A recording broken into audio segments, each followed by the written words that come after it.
Jemi në stinën e dimnit, ku netët janë të gjata dhe ditët janë të shkurtra. Çfarë na sugjeron Islami të veprojmë më shumë në këtë periudhë për t'u afruar tek Allahu? Bismillahirrahmanirrahim, me emrin e Allahut mëshiruesit, mëshirbërësit. Stina e dimrit sigurisht se ka sfidat e veta. Jeta u vështirësohet edhe fshatarëve, po edhe qytetarëve, secili ka, domethënë për shkak se në dimër bie borë, temperaturat shkojnë në disa vende minus 10, minus 20 gradë, dhe sigurisht se është e vështirë, sidomos për ndërmarrjen e ndërtimit, sepse shumica e popullatës tonë merren me ndërtim, a kupton ajo? Edhe normal që në ato kohë është vështirësitë janë shumë të mëdha për ndërtim. Dhe ky sektor i ka anë të veta të vështira, ashtu siç edhe sektori i bujqësisë e ka vështirësinë e veta. Kur dihet se popullata jon po ashtu është një popullat e madhe që punojnë edhe në bujqësi, po edhe në ndërtim.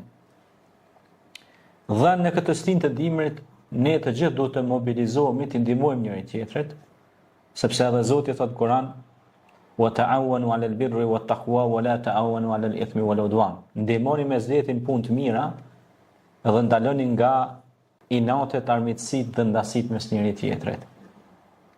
Sigurisht, në këtë stinë të dimrit preferohet të bën disa gjëra që unë jo kisha rekomandu të gjithë për shikuesve dhe edhe pyetësve që po na pyesin, edhe dëgjuesve. Nëse kanë mundësi me ndoni një pak ushqimore me auçu të varfërve, të smurëve, njerëzve në nevojë, do të ishte shumë shpërblim i madh, sidomos në ato familje që ka shumë fëmijë të vegjël që me zia dalin. Dhe shpesh herë baboi tyre punon vetëm punë ndërtimi dhe nëna është amlisë e shtëpisë. Nëse rruga dikun është e bllokuar nga bora, ta pastrojnë rrugën, është sevap shumë i madh. Nën 3,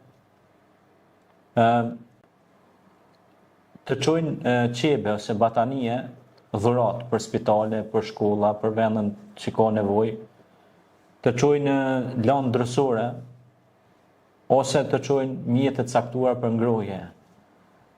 Edhe tjetra, çka është shumë e rëndësishme, ne shpesh herë, normal ne mundohemi t'ju ndihmojmë njerëzve, sepse edhe neve Zoti na ka ndihmuar dhe ne duhet ta ndajmë të mirën me të tjerët, por shpesh herë po i harrojmë edhe kafsht.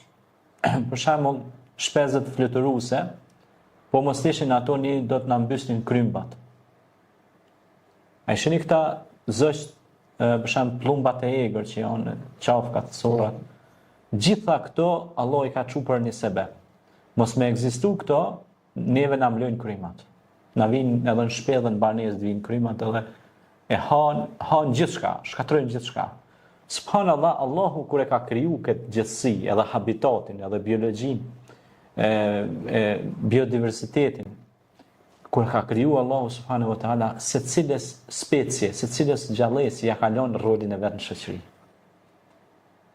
Sepse du të ndërlidhin një ngjarje që ndoshta e kom treguar të kalumen, për një ngjarje që ka ndodhur diku, nëse zgabuhem, në Angli.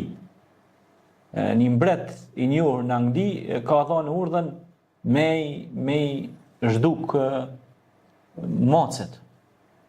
Sepse dikush dul aty e nxjerrin një bestytni, një mitologji që janë mallkim. Edhe i largoi. Kur i largoi ai macet, mit u shumun. Dhe ra smunja zez mërtaja. Dhe u detyru mbreti Anglisë të blej mace nga Franca. Dhe hypi vlera macës ma shumë se që duhet. A kupton e? Dhe u detyru t'i blej. Pra, ti nuk guxon të përzihesh në ato që ka Allah e ka lënë për habitatin dhe njerëzit. Se nëse i mysim kafsht, e prej malin, e shkatrojmë vendin, atër po bina në ajetin kuranor ku thot Allah i madhëshëm: "Wala tufsidu fil ardi ba'da islahiha." Mos shkatronin tokë derisa unë kam vënë rregull, balancim në këtë habitat ose në këtë kozmos, në këtë gjithësi. Prandaj, në këtë muaj, në këtë stinë të dimrit që është ftoftësi e madhe, preferohet pra me ushqy shpezët, kafshët, sepse tash këto kur fluturojnë e kanë të pamundshme kur bie borë edhe ngrihet toka. Se kur është pranverë dalin lule, dalin krymba, dalin gjitha llojet e tjera, edhe ato ushqihen me to. Kurse kur është borë edhe ngric, ato e kanë të pamundshme me ushqy dhe mundësia për me ngordh është shumë e madhe. Domethënë mujnë me cofë. Tani, nëse na i ndihmojmë atyre, ato na ndihmojnë kur nxehet koha dhe kur fillojnë me dal krymbat, na ndihmojnë ne. Apo sheh pra, sepse edhe ti dush më kon ndihmaqari të mirës. Pejgamberi sallallahu alaihi wasallam ka thonë, mëshironi ata që janë në tokë, që t'ju mëshirojë Allahu, Rahmani, Rahimi, mëshiruesi, mëshirbërësi. Prandaj, çdo sure në Kur'an fillon me Bismillahirrahmanirrahim, me emrin e Allahut, mëshiruesit, mëshirbërësit. Pastaj,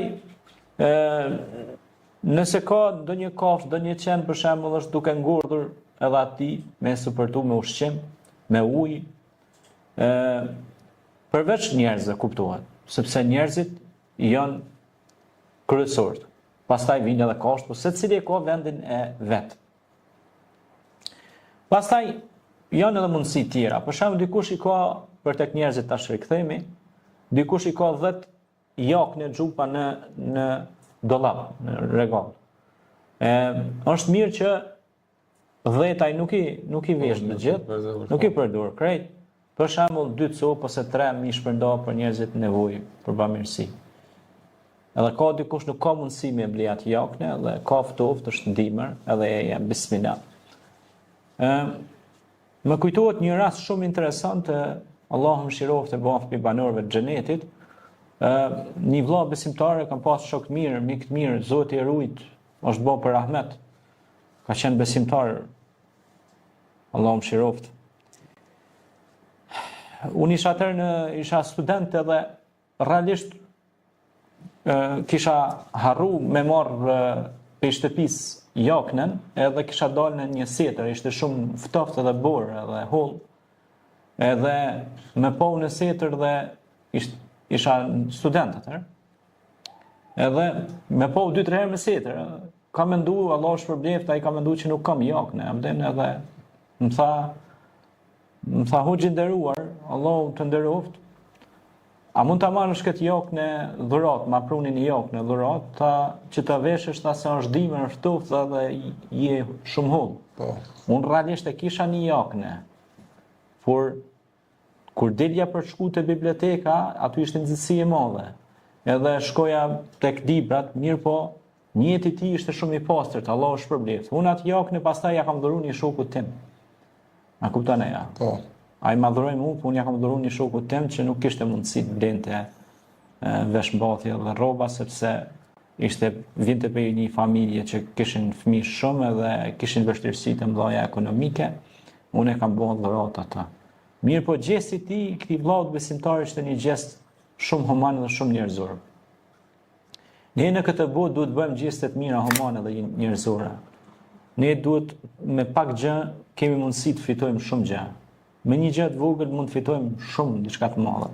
Nganjëherë nuk mjafton të japësh me të madhe, mirë po shpirtin ta kesh shumë të ngushtë. Më mirë kur jep diçka të vogël, po shpirtin e kesh shumë të madh. Kështu ka qenë Resulullah sallallahu alaihi wasallam, i cili thoshte shpëton e veten e juaj nga zjarri, qoftë dhe me një kokër hurme.